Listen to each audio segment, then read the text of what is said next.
Esto es Escena Internacional, podcast producido por Comité. Eh, Hoy, 22 de marzo, voy a hablar de la estrategia comercial de la administración Trump. Noten que digo administración Trump, no de Donald Trump, porque sabemos cuál es la visión del comercio internacional de Donald Trump.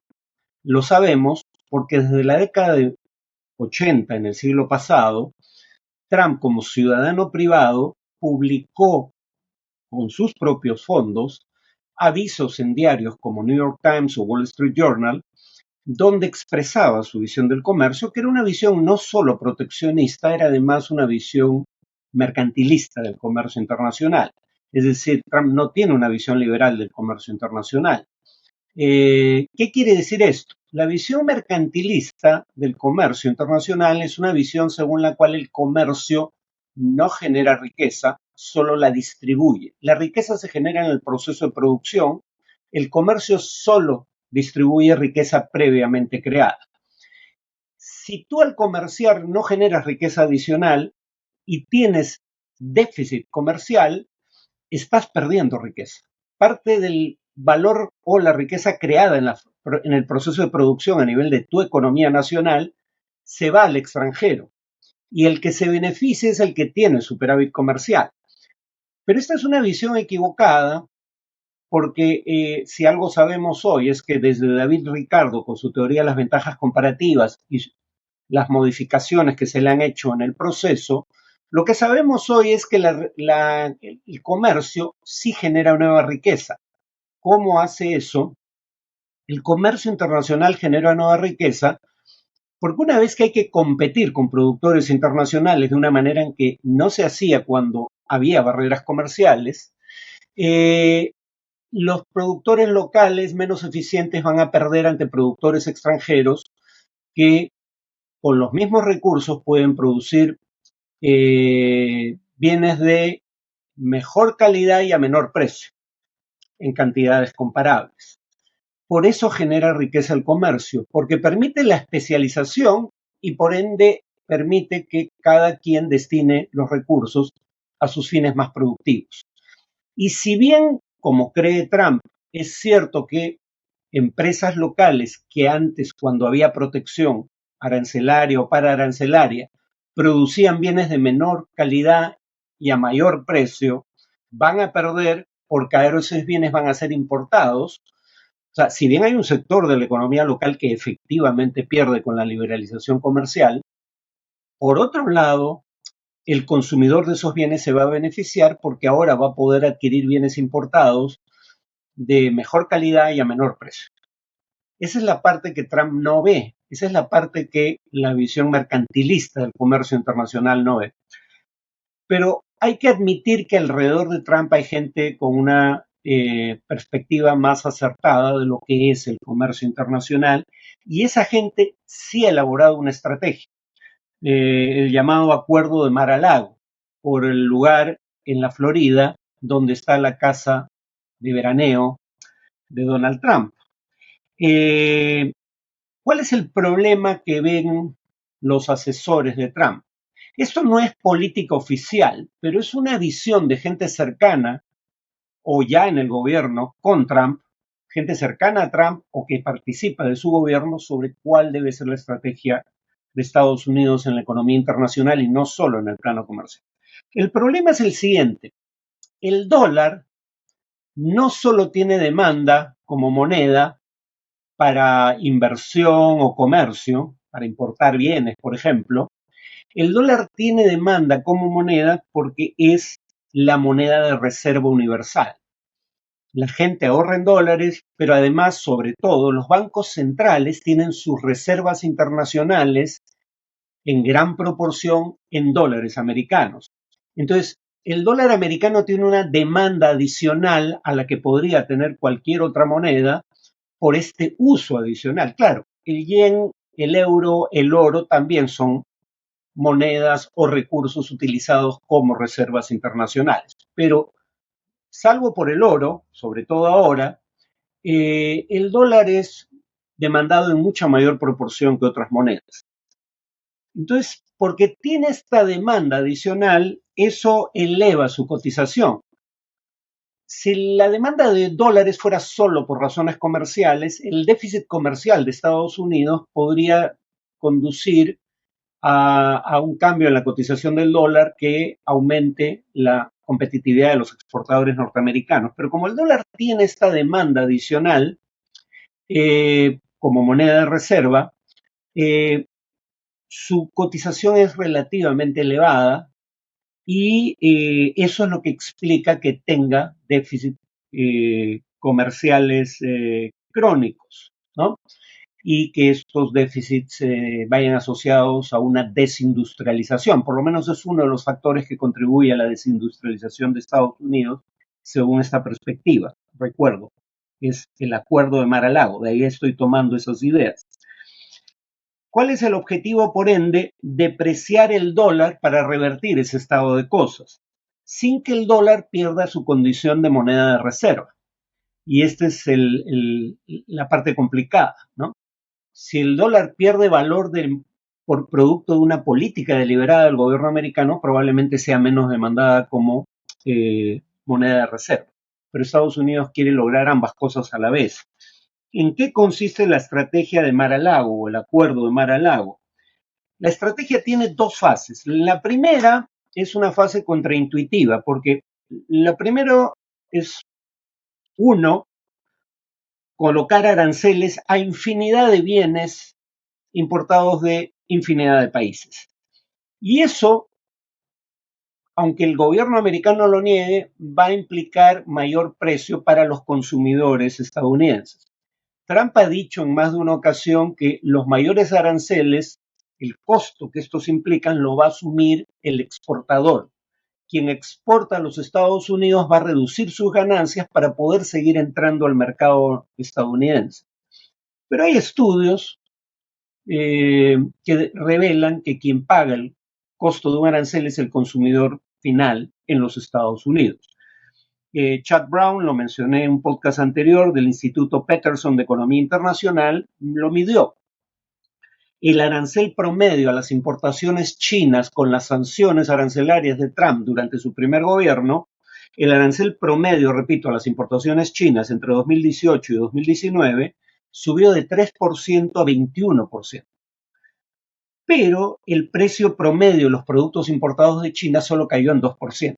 ¿Qué quiere decir esto? Que la mayor parte de ese arancel fue pagado por el consumidor americano, no por la empresa china que exportaba hacia los Estados Unidos.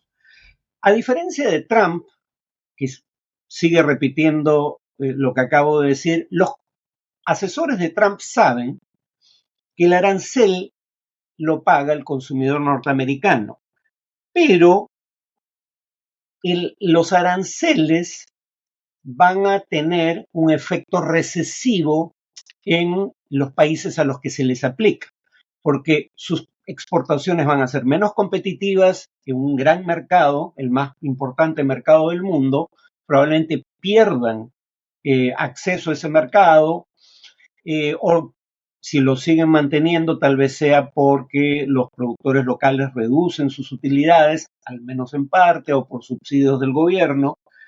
El punto es que los aranceles, en tanto impliquen menor actividad económica en el país al que se sanciona con aranceles, pueden generar un efecto recesivo en ese país. Y para contrapesar el efecto recesivo sin ser víctima de nuevos aranceles, por ejemplo, si se subsidia a los productores locales para que sigan siendo competitivos en el mercado norteamericano, al reducir intereses, por ejemplo, para contrarrestar el efecto recesivo de los aranceles, la moneda local se va a depreciar frente al dólar. Es decir, lo contrario de lo que acabo de indicar. El dólar se va a volver más fuerte. Vas a poder comprar más yenes o más euros con dólares americanos. Pero en lo inmediato eso tiene un efecto positivo. Como con $1 vas a poder comprar más yenes, un bien importado de Japón, si bien va a ser más caro por el arancel al producto importado, va a ser más barato, en parte al menos, porque vas a necesitar menos dólares para importarlo. Entonces, la apreciación del dólar va a contrapesar en parte el mayor costo del arancel. Es decir, el consumidor va a sufrir el arancel a través de precios más altos, pero los precios no se van a incrementar en una proporción similar al incremento en los aranceles. Entonces, ese es un primer efecto positivo de los aranceles en el sentido de que el costo para el consumidor no va a ser tan alto por la apreciación del dólar. Vas a poder comprar más bienes importados con la misma cantidad de dólares y eso va a contrapesar en parte el efecto de los aranceles. Además, los aranceles tienen dos ventajas adicionales desde esta perspectiva. Primero, a diferencia de otros impuestos, y el arancel es un impuesto a las importaciones, pero a diferencia de otros impuestos, hay circunstancias bajo las cuales se puede imponer aranceles por decreto ejecutivo. Es decir, el presidente no necesita negociar con la mayoría del Congreso para imponer aranceles si invoca estas normas que les permiten imponer aranceles por decreto. Luego voy a ver los problemas con esto, pero por ahora el punto es genero ingresos fiscales que contrapesan el efecto de las exoneraciones tributarias que está prometiendo Trump y que ya se estaban aplicando, sin necesidad de negociar con el Congreso. Alguien podría decir, bueno, pero él tiene mayoría en el Congreso, su partido, el republicano. ¿Qué problema tendría para negociar con el Congreso? Bueno, aquí hay un problema obvio. En el Senado tiene una mayoría de 3 senadores. Sobre 100, no parece altamente probable que pueda perder 3 senadores. Y cuando los ha perdido, porque ha ocurrido ya cuando intentaron ratificar al actual secretario de Defensa, 3 senadores republicanos no votaron por su ratificación, pero perdiendo 3, queda un empate de 50 senadores por partido, y ese empate lo rompe o dirime la diferencia el vicepresidente que es republicano. Entonces, los republicanos necesitarían perder 4 senadores para perder la mayoría, pero ya han perdido 3 en una votación. O sea, no es improbable que pierdan 4. Y en la Cámara de Representantes, de 450 representantes, los republicanos tienen una mayoría de 3. Y hemos visto cómo los propios republicanos no se ponían de acuerdo en sucesivas elecciones para elegir al presidente de la Cámara de Representantes, teniendo mayoría propia. Entonces Trump no quiere pasar por eso, el riesgo de perder la mayoría en ambas cámaras o en una, sobre todo. Para impuestos, la fundamental es la Cámara de Representantes. Repito, tiene solo una mayoría de 3 sobre 450. Los aranceles los puede imponer por decisión ejecutiva sin consentimiento del Congreso. Y además hay otra ventaja. Los aranceles, en tanto hagan menos rentable exportar hacia los Estados Unidos, podrían, al menos esa es la expectativa, atraer inversiones a Estados Unidos. Como para vender el mismo bien a Estados Unidos ahora hay que pagar un impuesto adicional y eso te puede hacer, te puede sacar del mercado americano así porque te hace menos competitivo. Entonces evitas el efecto del arancel produciendo en Estados Unidos. Si produces en Estados Unidos no tienes que pagar ese impuesto. Esas son las ventajas de un dólar apreciado y de precios más altos producto de los aranceles. Y esa es una primera fase. Pero en una segunda fase, el gobierno tomaría acciones que van en la dirección opuesta. Ahora va a buscar más bien en la segunda fase, no la apreciación del dólar, no la apreciación del dólar, sino su depreciación. Es decir, que el dólar pierda valor frente a otras monedas. ¿Cómo? Por un lado, ahí está la idea de un fondo soberano, tanto en otras monedas como probablemente en dólar o criptomonedas, pero un fondo soberano que le permita intervenir al gobierno de los Estados Unidos en el mercado cambiario para mantener el dólar con una cotización relativamente menor, o sea, que se pueda comprar menos yenes o menos euros con un dólar. ¿Y cómo lograría esto, aparte de este fondo soberano? que le permitiría lo que en el Perú llamamos flotación sucia, usar las reservas del Banco Central o en este caso usar ese fondo soberano del Ejecutivo para intervenir en el mercado cambiario con un objetivo particular, aunque en el Perú el Banco Central va a decir que no interviene para regular la cotización del dólar sino solo para evitar grandes fluctuaciones, sea cual sea la tendencia. Pero en fin, intervenir con los recursos de este fondo soberano, por último con las reservas internacionales de la Reserva Federal de los Estados Unidos, pero además negociar de una manera parecida a la que hizo en su momento en los 80 Reagan, pero Reagan negoció con el conjunto de sus grandes socios económicos, que en ese entonces eran países capitalistas desarrollados, salvo por la Unión Soviética.